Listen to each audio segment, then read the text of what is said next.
Hey everyone, it's Peek. Welcome back to the channel, and welcome back to the first of many actual officially launched Pokemon Unite videos. So today I'm going to just be talking about the optimal settings that I would recommend for you to change when you're first starting out playing Pokemon Unite. Things that I think you should have explained to you that the game doesn't really do a great job of explaining what all these settings do, and things that will actually really help you improve your game. So I just got done playing for the past long while here, ever since the game dropped, and sitting at rank 8 globally. We are the highest in NA right now. The rest, it looks like there are just 5 players who have been playing together in the Japanese server. But as far as NA, or I guess EU as well, everywhere else, yeah, the highest ranked. So pretty cool. And yeah, so I mean, hopefully you see the credibility there. I think I actually want to check my my Greninja ranking too. I wonder if we are at the top there. Oh yeah, I'm actually the rank 1 Greninja in the world, so there you go. 100% win rate. Rank 1 Greninja. I mean, what more do you want? So in terms of settings I recommend to enable, you're just going to press X in the main menu. You're going to go to settings here at the bottom, and I'm just going to kind of talk through all of these, right? So system settings, obviously you want frame rate at its highest. Unfortunately, we can't adjust the graphics settings to be lower. So yeah, I just recommend having this as high as possible, because you really want to have as much frame rate as possible, because there is a lot of like skill buffering in this game, and like the less frames you have, the more you're just going to, like, your inputs will actually drop if you're trying to use skills, but you can't. So yeah, view fashion items with trainer motions, this doesn't really matter, and frankly I don't even know what it does. A vibrate function, that just has to do with your controller, leave it on if you want. Text chat, you know, whatever, these are kind of like whatever you want. But in terms of controls, this is actually the important part of determining what you want to do here. So this is the only one that should probably be left up to your own discretion. However, the way I see this control setting, basically this determines who you lock onto. So it's either the enemy Pokemon that is the closest to you, the one that has the lowest remaining HP in terms of like actual value. So like if there's 2 Pokemon who are like enemy Pokemon in front of you, one has 200 HP, one has 100 HP, you will target the one with 100 HP. So yeah, strictly based on the value. However, if like the one with 200 HP is a Snorlax that has a ton of HP, probably like 5,000, 6,000 max HP, versus like a Cramorant that is only going to have like 2,000 or so HP, if you use percent targeting, in terms of like lowest remaining HP percent, you will target the Snorlax actually, because it has the lowest percentage of its max health remaining in terms of health, HP left. So in my opinion, like for competitive, like your standard like team fights, which are typically like a front to back, like you have a front line, you have a back line who's doing damage, and the back line would be kind of like working through tanks and stuff like that. I think most of the time you just want to use this if you're just like really keen on using the standard auto attack button. However, like there is a setting down here, it's called the lock on icon, and that will allow you to actually select which target you want to focus in a fight. So like for example, a lot of the times in my matches and my ranked games, I was wanting to focus the Eldegoss, because as soon as we take out the Eldegoss, the enemy team just kind of falls apart, right? So, you know, I was using the lock-on wheel, which you control using the right control stick on your controller, to like actually specifically target the Eldegoss, and yeah. So that allows you to do that. So anyway, I have mine on percent because I think it makes the most sense for the most situations, but it really, like, it depends on what kind of characters you like to play most, as well as like what you just think is best. Okay, so this is the most important one. Always enable this setting, advanced controls, right here.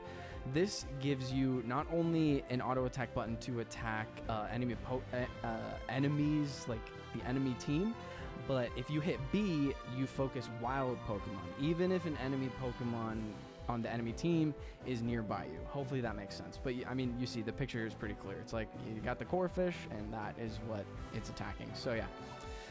So automatic basic attacks, I would advise turning this off personally, even though it is kind of convenient. Let's say, for example, you're standing still. If you auto attack once and you don't move your character, they will just keep auto attacking.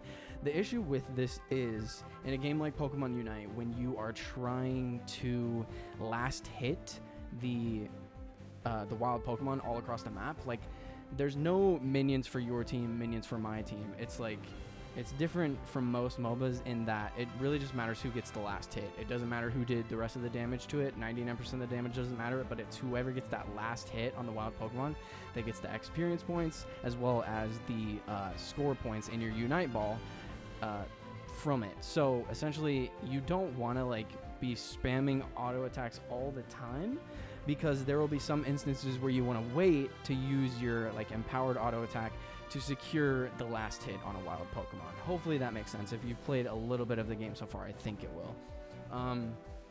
Boosted attack gauge is 100% something you should turn on. It basically gives a little yellow indicator below your health bar that shows below your nameplate, and it basically tells you when you're going to have that third boosted auto attack for any Pokemon. So for example, like, it's really helpful on Greninja to know when I get my boosted auto attack, because that basically determines when I'm going to be able to dash in or when I should stay at ranged. So super important setting to turn on. Definitely turn it on. Lock on icon, as I mentioned, turn it on. It's the targeting wheel that appears on the right side of my screen, and all the videos that you've seen from me so far have it enabled, so definitely do that. So in my opinion, just ignore this one, because you're going to turn in motion pursuit mode off. Now that's kind of like a lot of words and probably is confusing to most, but essentially if you have the setting on, your character, your Pokemon will like, if you're slightly out of range from hitting an enemy Pokemon, your character will actually ignore all movement inputs that you do with the left stick on the controller, and it will actually move your character in range, like towards the enemy Pokemon to attack them. So like, it can really get you in sticky situations, and I think for the most part, like, you just need to turn it off and be aware of like whatever your auto attack range is, whatever your ability range is. You need to know that, and like, you move yourself with the left control stick. Like, move yourself. Don't depend on the game to like basically auto move you there, because it will get you killed a lot more often than it will help, I think, personally. Scoring controls, you should definitely enable press button. If you do the hold button down thing, you can't spam it like you can with press button. And the thing is, like, there are a lot of times where you will be trying to spam the goal scoring button so that you can not be interrupted. And a lot of instances like that, like, you're just not going to be able to get as many inputs of the score button in if you're trying to like hold it down at the same time. So this is something 100%, like, even if, yeah, it kind of like maybe feels good to like hold the button down and you're like, oh yeah, I'm charging up a score, and you get a big score off, it feels satisfying, but you should 100% enable this press button thing, just because it really just allows you to do a lot more. Camera follows moves, you should turn this on. What this does for like longer range moves, such as Venusaur's Solar Beam, that kind of goes like as far as an entire screen's length, it pans the camera a little bit for you while you're aiming to kind of show you the stuff around where your Solar Beam will end. So same thing with Cinderace Ult, which is an incredibly long range Unite move. You should definitely enable this, because this just allows you to have the right amount of vision while using that Unite move. And of course, you should be panning your camera with the L button anyway to do that, but yeah, just something that you should definitely have on.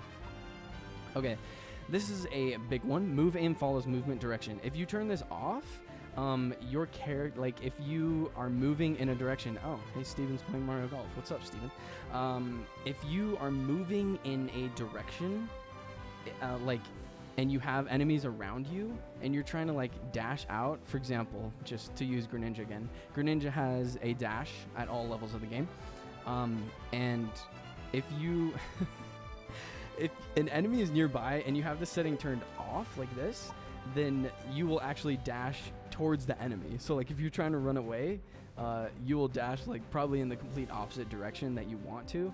So basically what this does for like dashing skills and stuff like that, this will aim those abilities in the same direction that you're moving. Simple as that. So definitely enable that, because it just allows you to like get out of situations a lot easier. So you're not having to like take the time to aim your dashes, because a lot of times you need to be really quick on those dashes to get out of a sticky situation. Okay, next one, move aim snaps to nearby targets. So this is like a 50-50, it kind of just depends. The issue I have with this setting being turned on is that what this does is, instead of like for ground targeted targeting reticles in Pokemon Unite, such as, again, I'll bring it up, Greninja's Unite move, it is a ground targeted circle AoE that like you can move around, and basically wherever you place it on the ground is where Greninja jumps to with the giant water shuriken and does a lot of damage to.